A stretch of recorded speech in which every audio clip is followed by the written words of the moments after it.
Welcome back, Ayame, to Tenchu 2, Birth of the Stealth Assassins. Last time, we took on the training course as Ayame. This time, we're taking on the Mountain Bandits.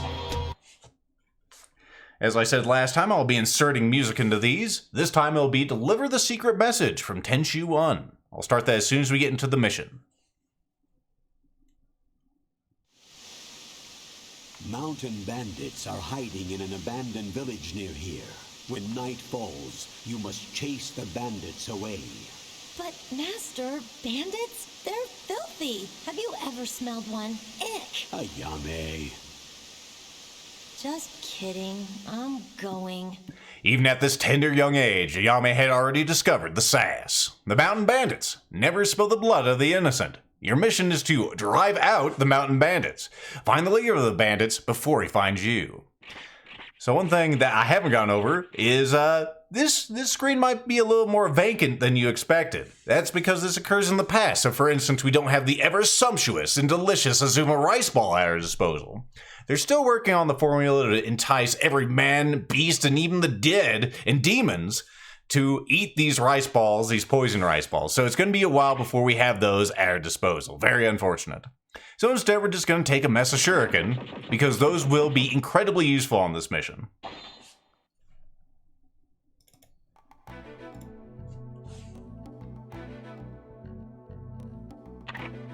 As I told you last time, the patterns in this game are identical every time you play through it as a character, so we're always going to see the same allotment of enemies here as Ayame. Can't go through that window. It's for display purposes only. One thing that can screw you if you're going for Grandmaster, though, is sometimes the enemies can fall through the rendering, which can be infuriating. It's already hard enough to get this stuff. Go ahead and use that whole little shutter step thing to get over to him real quick. But still, I know exactly the location of every enemy. Once they enter my reality bubble, they usually start in the same location and in the same facing, so I can go through here and just exhibit as much speed and finesse as I desire.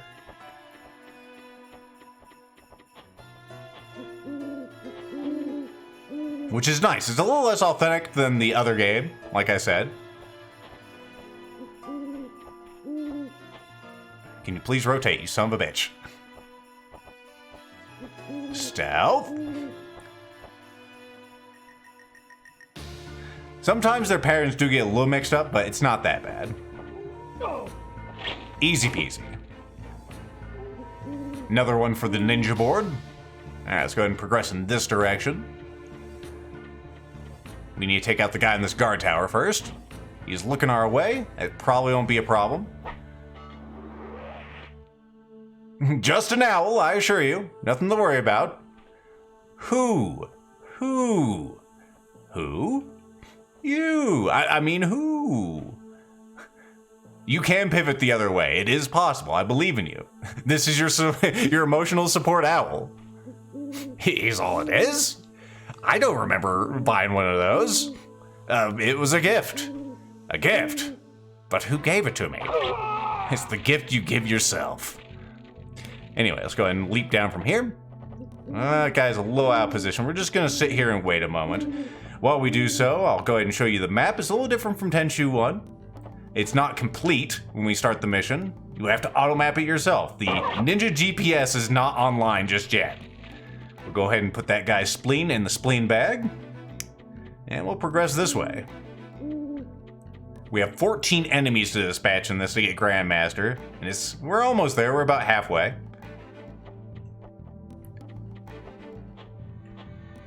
Use that shutter step to close the distance. There's another spleen. Very good. And then we'll have a gentleman up in this tower. If I can get the... There we go. The aiming to work out for me. Perfect. There he is. If you don't get 14 enemies in this, you're not getting Grandmaster. Those are the rules. Very unfortunate.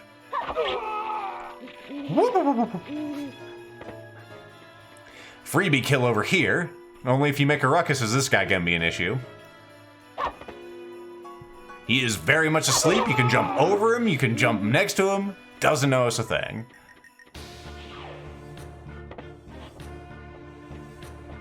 Alright, let's check out this gentleman.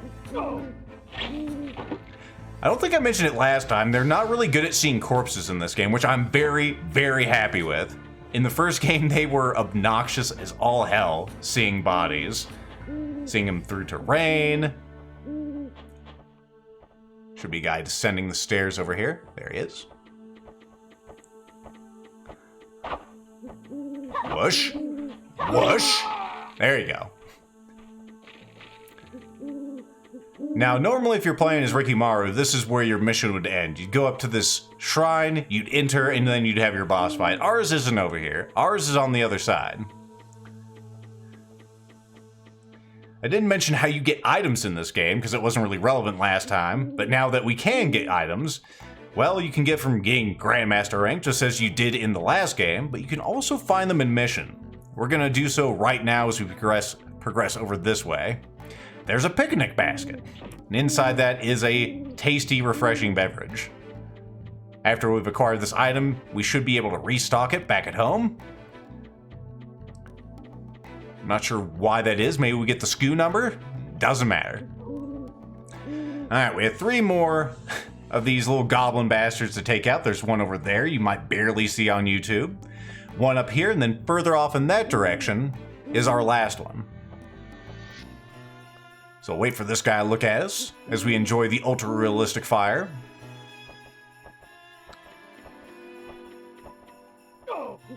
There we go, bite the dusto. We want to go up here. The reason is because you'll see that rock, that thing will squash your ass if you go to the right of it. And it'll alert everybody, you'll get spotted, it's going to be a bad time, so don't let it happen. Alright, we're going to probably wait for this guy to be in a convenient location. Because you don't have a whole lot of cover in here. Okay, that looks good.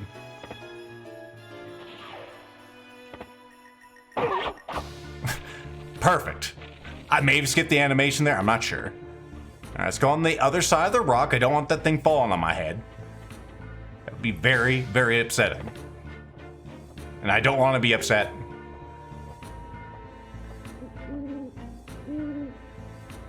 Whoop. Oh, actually meant to jump, but whatever.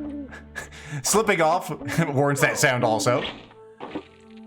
Alright, that's all of our duders. Now we gotta take down the main duder, who is a harder boss fight than Rikimaru's, I'll tell you that much. But that's why we brought all these shurikens. If you try to fight him legit with just your daggers, it's going to be a long, hard fight because he doesn't give you a lot of openings, even though as you're about to see, he is a big guy who you'd expect to be slow, especially at putting up his guard.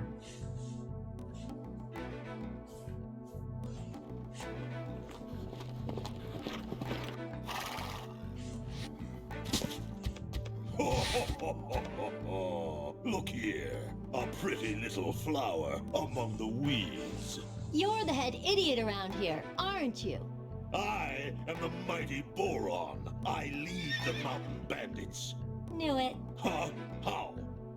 I'll tell you in a minute. When you're dead. So like I was saying, if you want to fight this guy legit, you gotta be patient. You gotta block and then just hope that you connect with their moves. Because the odds are you aren't going to. They're just gonna get blocked. Of course, if you're using the unblockable shurikens, you can just do this. Ow, and get hit in the face. But this is how it typically goes, is you try to hit him, and then you don't. That's why we're gonna throw some more of these. Don't you try to close the distance, that's my ninja move. Oh, I'm out of stuff. I'm gonna have to finish him off legit. Or, there you go. Oh. I was gonna say you can get him caught on that fire, which is pretty handy. Didn't do too much damage to him. But as you can see, he's being a real asshole. Oof. And he does some significant damage, which you would expect because he's using a giant asshole hammer. Careful, Ayame. She tends to pivot like that and it's very distressing. There we go. I think I demonstrated how much of an asshole that boss can be. It was all for demonstrative purposes, I assure you. Oh. Oh. I knew you had to be in charge because you stink worse than the others. My goodness. Grand Master. A few more moves than I would have liked, but you know what? It's fine. We killed 14 dudes, and of course we killed the head duder, which is that normal kill, and we were unspotted. So I hope you enjoyed, and I'll see you in the next mission.